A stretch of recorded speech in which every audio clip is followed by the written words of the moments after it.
El sonido de las llaves cayendo al suelo fue lo que me despertó esa noche. Miré el reloj, 3:17 de la madrugada. Javier nunca llegaba tarde, y mucho menos a esas horas. Desde la cama, oí cómo luchaba por abrir la puerta del salón, murmurando algo en voz baja. Estaba borracho, más borracho de lo que lo había visto en años. Por un segundo, pensé en ignorarlo. Volver a dormir y fingir que no había escuchado nada. Pero mi curiosidad pudo más. Bajé las escaleras en silencio, descalza, mientras él forcejeaba con su chaqueta, dejando caer su cartera al suelo. Parecía perdido, y no solo por el alcohol. Había algo en su mirada que no reconocía. «Javi, ¿qué haces llegando a estas horas?», pregunté, intentando sonar neutral. Él me miró, con los ojos entrecerrados, y respondió con algo que me heló por completo. «¿Dónde estuviste el viernes por la tarde, Laura?», soltó de golpe, tambaleándose, pero con una mirada dura que me dejó clavada al suelo. El viernes por la tarde. ¿Qué importaba eso ahora? Mi mente empezó a buscar desesperadamente alguna explicación, algo para justificar esa pregunta inesperada. La frialdad en su tono me hizo retroceder un paso, como si pudiera leer lo que estaba pensando. Lo sabía. No sabía cómo, pero lo sabía. Tragué saliva, tratando de mantener la calma. Estuve con las chicas, en el café de siempre. ¿Por qué preguntas?, respondí, rezando para que mi voz sonara convincente. Javier soltó una carcajada amarga, que resonó en el silencio de la casa. Dio un paso hacia mí, sacó algo de su bolsillo, y lo arrojó sobre la mesa del salón. Era una tarjeta de hotel. En ese instante, mi corazón dejó de latir. ¿Te suena? Porque la encontré en la guantera del coche. ¿Vas a seguir mintiéndome, Laura?, gruñó, y por primera vez en 12 años de matrimonio, lo vi realmente furioso. No decepcionado, no herido, sino lleno de rabia contenida. No sabía qué decir. Las palabras se me atascaban en la garganta mientras intentaba procesar cómo había llegado hasta aquí. La tarjeta era de un hotel al otro lado de la ciudad, el lugar donde, por una tarde, había dejado de ser la esposa perfecta. Y ahora, esa tarde venía a cobrar su precio. El silencio que siguió al golpe seco de la tarjeta sobre la mesa fue insoportable. En ese instante, cada sonido en la casa parecía amplificado, el leve tic-tac del reloj, la respiración pesada de Javier, e incluso el crujir de la madera bajo sus pies mientras se movía lentamente hacia mí. ¿No tienes nada que decir?, preguntó, su tono frío, controlado, como si estuviera interrogando a un extraño. Mis labios se movieron, pero no salió nada. Mi mente estaba paralizada. Estaba buscando algo, cualquier cosa, para explicar cómo esa tarjeta había llegado a su poder. Pero no había forma de rodear el problema. La tarjeta era mía. Yo la había tomado del mostrador del hotel, casi como un recuerdo estúpido, una de esas cosas que hace sin pensar. Jamás imaginé que terminaría aquí, siendo usada como prueba. Javier se acercó más. El olor a alcohol era fuerte, pero no lo suficiente como para ocultar la determinación en su mirada. Había un brillo extraño en sus ojos, algo más que furia, una mezcla de dolor y sospecha que me golpeó más fuerte que cualquier grito podría haberlo hecho. ¿Con quién estuviste, Laura?, dijo, bajando la voz pero aumentando la intensidad en cada palabra. Negué automáticamente con la cabeza, aunque no tenía ni idea de que estaba negando. Mi corazón latía con fuerza mientras intentaba contener las lágrimas que amenazaban con desbordarse. No podía derrumbarme, no frente a él. ¿Vas a quedarte callada toda la noche?, continuó, ahora casi susurrando. Su tono se volvió aún más peligroso, porque no parecía el de un hombre gritando en un arrebato de ira. No, esto era peor. Era el tono de alguien que había estado armando piezas en silencio y estaba a punto de resolver el rompecabezas. Finalmente logré forzar unas palabras. Javi, no sé de qué estás hablando. No me vengas con eso. Rugió, golpeando la mesa con el puño. La tarjeta, ligera, saltó unos centímetros antes de caer de nuevo. Retrocedí un paso, instintivamente. No porque tuviera miedo de que me lastimara físicamente, sino porque la intensidad de su reacción era algo que nunca había visto en él. Javier siempre había sido tranquilo, casi pasivo en las discusiones. Si alguna vez se enojaba, solía encerrarse en sí mismo, dejando que el tiempo calmara las aguas. Pero esta vez no. Esta vez, no iba a soltar el tema hasta obtener una respuesta. Deja de mentir. Su voz tembló, como si estuviera al borde de romperse. Lo vi con mis propios ojos, Laura. Mi corazón se hundió. ¿Qué había visto? ¿Cómo? ¿Hasta dónde sabía? Mis piernas se sentían como si fueran a ceder en cualquier momento. ¿Qué viste? Logré preguntar, con la voz más tranquila de lo que me sentía. Javier me miró con una mezcla de incredulidad y desprecio. ¿De verdad quieres que lo diga? ¿Quieres que te cuente cómo seguí el coche hasta ese maldito hotel? ¿Quieres que te explique cómo vi a alguien, un hombre, contigo, entrar juntos? ¿Quieres que te hable de las horas que pasaste ahí dentro mientras yo me preguntaba qué demonios había hecho mal para que esto sucediera? Su voz se quebró al final, y la última frase me golpeó como un martillazo en el pecho. No sabía que me dolía más, que lo hubiera visto o que realmente creyera que todo esto era su culpa. No fue lo que piensas, intenté, sabiendo lo vacío que sonaba. ¿Qué demonios significa eso? Gritó. ¿Qué no fue lo que pienso? Explícame, Laura. No había nada que explicar.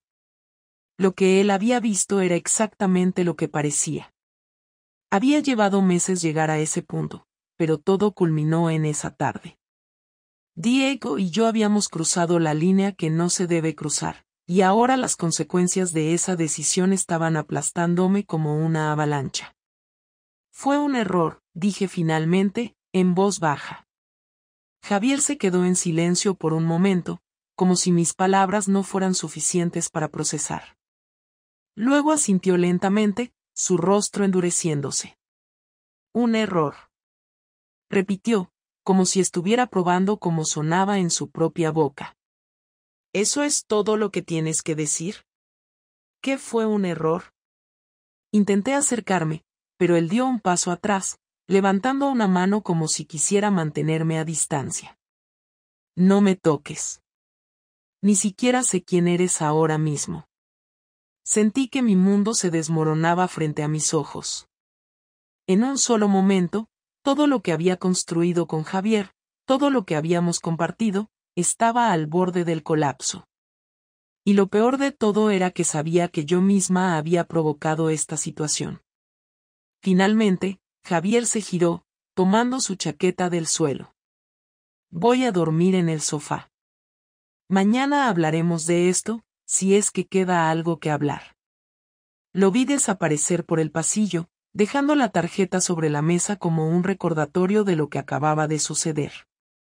Me quedé ahí, sola, sintiendo que la habitación se volvía más fría con cada segundo que pasaba. Sabía que esta noche no sería el final de nuestra conversación. Era solo el principio. Amanecí en una casa que no sentía como mi hogar. El silencio era tan palpable como la tensión que había quedado suspendida en el aire desde la noche anterior. Javier no estaba en el sofá cuando bajé. Su chaqueta y su cartera ya no estaban en el recibidor, y su coche no estaba en la entrada. Había salido temprano, quizá para evitarme, quizá porque no podía soportar mi presencia. Lo que debía haberme dado tiempo para organizar mis pensamientos solo sirvió para aumentar mi ansiedad. ¿Cómo le explicaría algo que yo misma no podía justificar? ¿Qué palabras usaría para reparar lo irreparable? Pasaron las horas como un goteo lento e interminable. Me quedé en casa, incapaz de hacer algo más que repasar una y otra vez las posibles conversaciones que tendríamos cuando volviera. Me torturaba pensando en las palabras exactas que usaría y en cómo respondería cuando él las destruyera con hechos. Cerca del mediodía, escuché el ruido del coche de Javier entrando en la entrada. Mi cuerpo se tensó. La puerta se abrió y él entró sin mirarme, sin saludar. Caminó hacia la cocina, se sirvió un vaso de agua y, con la misma frialdad, se sentó en la mesa del comedor. «Siéntate», dijo, señalando la silla frente a él. Obedecí.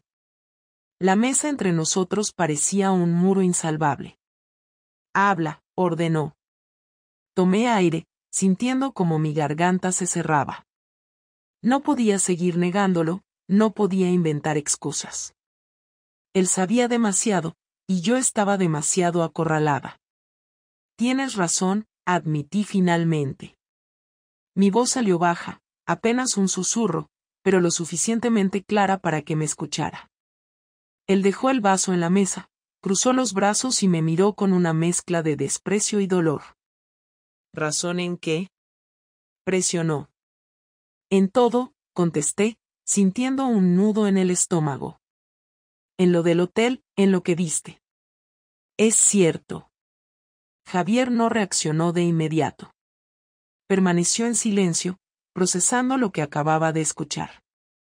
Cuando finalmente habló, lo hizo con un tono cortante, lleno de rabia contenida. ¿Cuánto tiempo? No había forma de suavizar la respuesta. Meses. El impacto de la palabra pareció golpearlo físicamente. Cerró los ojos por un momento, como si intentara contener algo que estaba a punto de explotar. Luego me miró de nuevo, su voz más baja pero mucho más intensa. ¿Por qué? Esa era la pregunta que temía. No porque no tuviera una respuesta, sino porque ninguna sería suficiente para él. ¿Cómo explicar algo que ni siquiera tenía sentido para mí? No lo sé, dije finalmente, sincera. No sé por qué. No sabes por qué, repitió, casi riéndose, pero sin alegría alguna. ¿Qué clase de respuesta es esa, Laura? Arruinaste nuestro matrimonio, nuestra familia, y no sabes por qué. Me sentía sola, dije, sabiendo que era una excusa débil, pero era lo único que podía ofrecer. Tú siempre estabas trabajando, los niños ocupaban todo mi tiempo, y Diego, él me hizo sentir. No lo digas, me interrumpió. Ni siquiera menciones su nombre. Se levantó bruscamente de la silla, comenzando a caminar de un lado a otro de la cocina. Cada paso parecía cargado de una energía contenida, de algo que estaba al borde de explotar. ¿Fue por el sexo? Preguntó de repente, deteniéndose frente a mí. Negué rápidamente. No, no fue solo eso. ¿Entonces qué? Gritó. ¿Qué demonios te dio el que yo no pude darte? No sabía cómo responder. No porque no tuviera una idea, sino porque no quería herirlo más de lo que ya lo había hecho. Pero él no iba a aceptar el silencio. Respóndeme, Laura. Tengo derecho a saber. Me hizo sentir viva, admití, finalmente, con lágrimas corriendo por mi rostro. Por un momento, me hizo sentir como si importara, como si todavía fuera alguien interesante, alguien que... ¿Y yo no? Interrumpió. ¿Yo no te hice sentir eso? ¿Qué piensas? ¿Que todo lo que hago, lo hago por mí? ¿Crees que trabajo hasta agotarme porque me encanta? Todo esto, Laura, todo lo que hemos construido, fue por ti, por los niños, por nuestra maldita familia. Su voz se quebró al final, y por un instante, lo vi vulnerable. Pero esa vulnerabilidad fue rápidamente reemplazada por una rabia helada. ¿Y qué sigue ahora? Preguntó, cruzándose de brazos. ¿Lo vas a seguir viendo? ¿Piensas que podemos superar esto? No sabía qué responder. La verdad era que no tenía un plan. No había pensado en lo que pasaría después. Todo lo que había hecho fue actuar impulsivamente, sin considerar las consecuencias. Yo, no sé, dije finalmente, con la voz temblorosa. Javier asintió lentamente, como si mi respuesta confirmara algo que ya sabía. Muy bien. Entonces yo sí sé. Se giró y salió de la cocina, dejándome sola con el sonido de mis propios sollozos. En ese momento, supe que algo había cambiado para siempre. Y que lo peor estaba por venir. El lunes siguiente empezó como cualquier otro día, pero solo en apariencia. Javier se levantó temprano, mucho antes de que los niños despertaran, y se marchó de la casa sin decir una palabra. Su silencio se había vuelto su arma más eficaz. No había gritos, ni reproches abiertos, lo que había era una distancia calculada, una indiferencia meticulosa que dolía más que cualquier insulto. Por mi parte, intenté seguir con la rutina. Preparé el desayuno para Clara y Lucas, los llevé al colegio y me fui al trabajo, intentando actuar como si nada estuviera fuera de lugar. Pero dentro de mí, sabía que Javier no se quedaría quieto. Algo estaba planeando. Lo sentía en los gestos fríos, en la forma en que evitaba mirarme cuando estábamos en la misma habitación. Esa calma tensa era el preludio de algo que no podría prever. La primera señal de su venganza llegó esa misma tarde. Mientras regresaba del trabajo, recibí un mensaje de una amiga cercana, Marta, que decía, ¿estás bien? He visto algo raro en Facebook. Llámame si necesitas hablar. No entendí de qué hablaba, pero mi corazón empezó a latir más rápido. Abrí la aplicación en mi teléfono y, al ver mi muro, el aire pareció desaparecer de mis pulmones. Javier había publicado un mensaje acompañado de fotos. Eran imágenes de la tarjeta del hotel, capturas de pantalla de correos electrónicos entre Diego y yo, y un texto que, aunque breve, era devastador. Después de 12 años de matrimonio, parece que mi esposa necesitaba algo más emocionante que nuestra vida juntos. Aquí tienen la evidencia. No sé qué es más doloroso, su traición o la forma en que destruyó nuestra familia por esto. El impacto fue inmediato. Comentarios, reacciones, mensajes privados. Mi teléfono empezó a explotar con notificaciones. Personas de nuestro círculo social, familiares, incluso conocidos lejanos, todos estaban leyendo lo que Javier había publicado. Me quedé paralizada, incapaz de procesar lo que estaba ocurriendo. En cuestión de minutos, mi vida privada se había convertido en un espectáculo público. Llamé a Javier frenéticamente, pero no respondió. Intenté enviarle mensajes, pero todos quedaron sin contestar. Lo único que podía hacer era mirar cómo mi reputación se desmoronaba en tiempo real. Mi hermana, que vive en Madrid, me llamó histérica. Marta, la amiga que me había enviado el mensaje inicial, intentaba calmarme mientras me decía que las publicaciones ya estaban siendo compartidas por otros.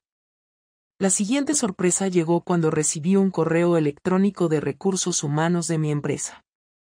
Me pedían que me reuniera con ellos a primera hora del día siguiente para hablar sobre un asunto personal urgente. Sabía exactamente de qué se trataba. La idea de perder mi trabajo, mi único refugio en medio de este caos, me dejó temblando. Javier no paró ahí. Durante los días siguientes, pareció desenterrar cada detalle posible para intensificar su ataque. Contactó a mis padres, quienes viven en un pequeño pueblo en Castilla-La Mancha, y les contó todo. Mi madre me llamó llorando, preguntándome cómo había podido hacer algo así. Mi padre fue más directo: siéntate con él, arregla esto. No importa lo que cueste. Pero no entendían que no había vuelta atrás. En el colegio, Clara y Lucas empezaron a notar que algo estaba mal. Un compañero de Lucas comentó algo sobre las publicaciones de Facebook, y mi hijo llegó a casa confundido y molesto. Clara, que es más mayor y entiende mejor las cosas, me miraba con una mezcla de tristeza y decepción. No hizo falta que preguntara, sabía que Javier había hablado con ellos, probablemente para prepararles para lo que venía. El golpe final llegó el viernes por la tarde, cuando recibí un sobre en la puerta. Era de un abogado, y contenía una petición formal de divorcio. Javier no había perdido tiempo. No solo pedía la custodia total de los niños, sino también la casa. Había añadido una carta manuscrita que era breve pero clara. No tengo intención de prolongar esto más de lo necesario. Los niños no merecen vivir en un ambiente lleno de mentiras. No te preocupes por tus cosas, te daré tiempo para empacar. Esa noche, cuando finalmente regresó a casa, intenté confrontarlo. Necesitaba entender cómo podía ser tan frío, tan despiadado. Lo esperé en el salón, lista para hablar, pero cuando entró, me ignoró por completo y comenzó a subir las escaleras hacia nuestra habitación. Javier. Le grité, incapaz de contenerme. Se detuvo en el segundo escalón, girándose lentamente. Su rostro estaba marcado por el cansancio, pero había algo más, una dureza que no reconocía. ¿Qué quieres? Preguntó con voz seca. ¿Por qué estás haciendo esto? Dije, mi voz temblando. ¿Por qué arruinar mi vida de esta manera? Él se rió, pero fue una risa amarga, llena de sarcasmo. ¿Arruinar tu vida? ¿De verdad? ¿Eso es lo que crees que estoy haciendo? Laura, tú destruiste tu vida cuando decidiste acostarte con ese imbécil. Yo solo estoy dejando que el mundo vea quién eres realmente. Sus palabras me dejaron sin aliento. Intenté defenderme, pero no tenía argumentos. Todo lo que podía decir sonaba vacío, irrelevante frente a la magnitud de lo que había hecho. Por favor, Javier. Esto no es justo. ¿Justo? Respondió, su voz subiendo de tono. ¿Te preocupaste por lo que era justo cuando decidiste traicionar nuestra familia? Esto no se trata de justicia, Laura. Esto se trata de consecuencias. Sin decir nada más, subió las escaleras y cerró la puerta de nuestra habitación, dejándome sola en el salón, rodeada por los restos de la vida que había destrozado. Esa noche, supe que había perdido más que un matrimonio. Había perdido el respeto de mis hijos, el apoyo de mis amigos y cualquier posibilidad de recuperar la vida que alguna vez tuve. Pero lo peor de todo fue la certeza de que Javier no había terminado. Esto era solo el comienzo. Los días siguientes se sintieron como un purgatorio. La rutina de la casa continuaba, pero todo estaba teñido de una tensión insoportable. Javier se había mudado al sofá de la sala y apenas me dirigía la palabra. Clara y Lucas evitaban cualquier conversación seria, atrapados en el limbo entre la confusión y el dolor. Yo pasaba las noches en nuestra cama vacía, mirando al techo, preguntándome cómo todo había llegado a este punto. El viernes por la noche, después de que los niños se habían ido a dormir, decidí que era momento de enfrentar a Javier. No podía dejar que esto siguiera así. No podía soportar más su silencio, ni la sensación de que mi vida estaba derrumbándose sin siquiera un intento de reparar algo. Lo encontré sentado en el sofá, con un vaso de whisky en la mano y el televisor encendido en un canal que no estaba prestando atención. Su rostro estaba marcado por las noches sin dormir y el peso de lo que habíamos perdido. Sin pedir permiso, me senté en la silla frente a él. Tenemos que hablar, dije, rompiendo el silencio. No me miró. Se llevó el vaso a los labios y bebió lentamente antes de responder. ¿Hablar de qué? Preguntó con indiferencia. ¿De cómo arruinaste todo? ¿De cómo nunca vamos a recuperar lo que teníamos? Su tono me hirió, pero lo entendía. Tomé aire profundamente y hablé lo más calmada que pude. Lo sé, Javier. Sé que lo arruiné. No hay excusas para lo que hice, pero Quiero entender si hay algo que podamos hacer. Algo que podamos salvar. Finalmente, me miró. Sus ojos estaban llenos de algo que no había visto antes, una mezcla de cansancio, dolor y una determinación helada. ¿Salvar? Repitió, con un tono sarcástico. ¿Salvar qué, Laura? ¿Nuestra familia feliz? ¿Nuestro matrimonio perfecto? Eso ya no existe. Lo destruiste, y lo sabes. Sentí las lágrimas acumulándose en mis ojos, pero no las dejé caer. Tenía que mantenerme firme si quería que me escuchara. Javi, sé que estás dolido, y tienes todo el derecho a estarlo, pero también sé que, durante años, ambos dejamos que las cosas se enfriaran. Ambos dejamos de intentar. Su risa amarga interrumpió mi frase. ¿De verdad? Respondió, inclinándose hacia adelante. ¿Estás intentando culparme a mí? ¿Eso es lo que estás haciendo ahora? No, dije rápidamente. No es eso. Solo quiero decir que esto no pasó de la noche a la mañana. Y aunque lo que hice fue imperdonable, quiero que sepas que todavía te amo, y que quiero arreglar las cosas. ¿Arreglar las cosas? Repitió, esta vez más serio. Laura, no estoy seguro de que entiendas lo que significa lo que hiciste.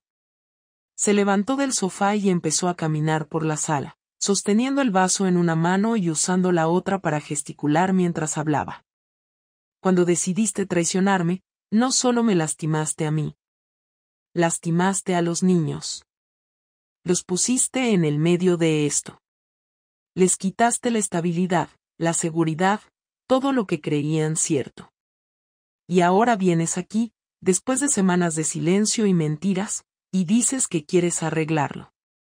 Su voz se quebró ligeramente en esa última frase, y vi por primera vez la profundidad de su dolor. Javier, por favor, escúchame. Él se giró hacia mí, con los ojos enrojecidos y la mandíbula tensa. No. Tú escúchame. ¿Sabes cuántas veces pensé que algo así nunca nos pasaría? Que éramos diferentes, que éramos sólidos. Y, ¿sabes qué? Me equivoqué. No importa cuánto trabajé, cuánto intenté mantener todo a flote. Para ti, no fue suficiente. No pude contener las lágrimas. Sabía que tenía razón. Cada palabra era como una flecha directa a mi pecho, pero también sabía que no podía dejar que el dolor dictara el resto de nuestras vidas. Javi, no estoy diciendo que me perdones. Sé que lo que hice es horrible, pero estoy dispuesta a hacer lo que sea necesario para demostrarte que todavía tenemos algo por lo que luchar. Él me miró en silencio por un momento, como si estuviera evaluando la sinceridad de mis palabras. Luego, dejó el vaso sobre la mesa con un golpe seco y se sentó de nuevo en el sofá, esta vez con los codos apoyados en las rodillas y las manos entrelazadas. No sé si puedo perdonarte, Laura, dijo finalmente, con la voz baja pero firme. No sé si quiero hacerlo. Las palabras eran brutales, pero al menos eran honestas. ¿Entonces qué hacemos ahora? Pregunté, casi en un susurro. Él suspiró y pasó una mano por su rostro, como si intentara borrar el cansancio acumulado de semanas. Por ahora, seguimos adelante con el divorcio, dijo. Es lo mejor para los niños. No quiero que crezcan en una casa llena de resentimiento y amargura. Me sentí como si me hubieran arrancado el suelo bajo los pies, pero asentí lentamente. Sabía que no podía forzarlo a quedarse, y tal vez él tenía razón. ¿Y después? Pregunté, con la voz temblorosa. Él me miró directamente a los ojos, y por un momento, vi algo que parecía una pequeña chispa de la conexión que una vez compartimos. Después, veremos.